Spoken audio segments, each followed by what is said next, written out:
La pyramide des risques est une représentation symbolique de la répartition statistique des situations à risque et des accidents.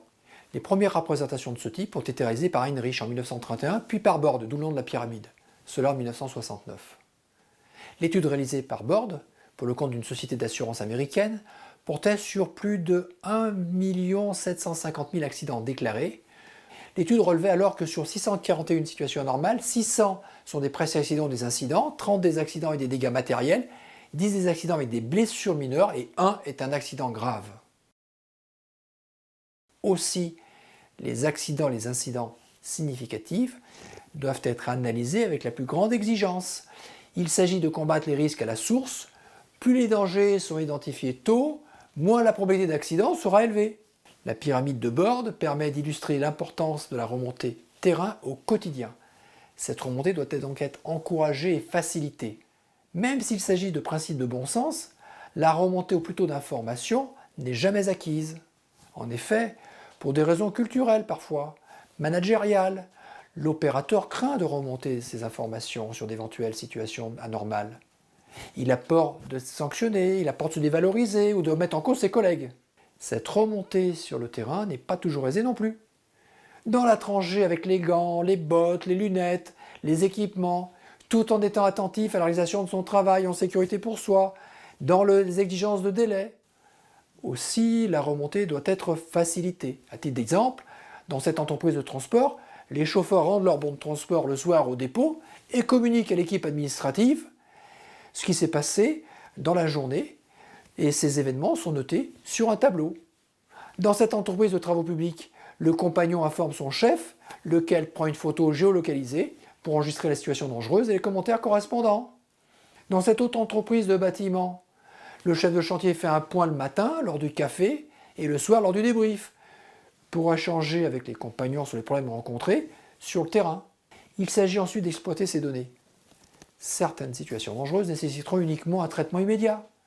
Il n'est pas utile d'engager des moyens conséquents en termes d'analyse, car la situation n'engendrerait pas d'effets graves pour l'avenir. D'autres événements, même en l'absence d'accident en revanche, nécessiteront une analyse approfondie, car cette fois-ci, l'accident n'a pas eu lieu, il aurait très bien pu survenir et les conséquences auraient pu être dramatiques. On l'a échappé belle. La situation doit être prise comme une alerte, un avertissement. À titre d'exemple, cette mauvaise manipulation de produits chimiques aurait pu avoir des conséquences dramatiques. Cette chute d'outils depuis le haut de l'échafaudage aurait pu causer un accident grave.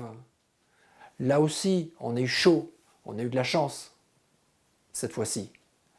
Pour autant, les moyens consacrés à l'analyse doivent être proportionnés aux situations et au regard des risques potentiels. En effet, il convient d'identifier, d'analyser et de traiter les événements finalement sans conséquences graves, mais qui comportent un potentiel de gravité important avec la même exigence, la même implication que si l'accident grave était avéré. La prévention, c'est l'anticipation et le traitement du risque à la source pour éliminer le danger au plus tôt.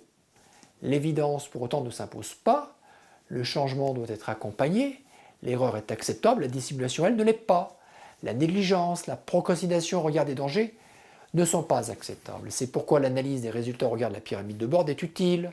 En conclusion, la prévention opérationnelle repose sur 3 dimensions: l'anticipation des risques, la vigilance partagée pour identifier les dangers et la réactivité pour les éliminer au plus tôt. L'analyse de la pyramide de Borde est un outil permettant de représenter et d'évaluer le niveau de vigilance de l'entreprise par la comparaison des différents types d'événements remontés. Elle permet également de hiérarchiser les événements ensuite pour décider ceux qui, une fois le danger éliminé et l'action traitée, nécessiteront une analyse plus poussée des causes pour des actions correctives plus conséquentes. Cette pyramide est visible directement dans les tableaux de bord qui nous permet de comprendre quelle est la maturité de la démarche de prévention engagée, ceux qui anticipent et ceux qui n'anticipent pas. Il vaut mieux conduire, anticiper que subir.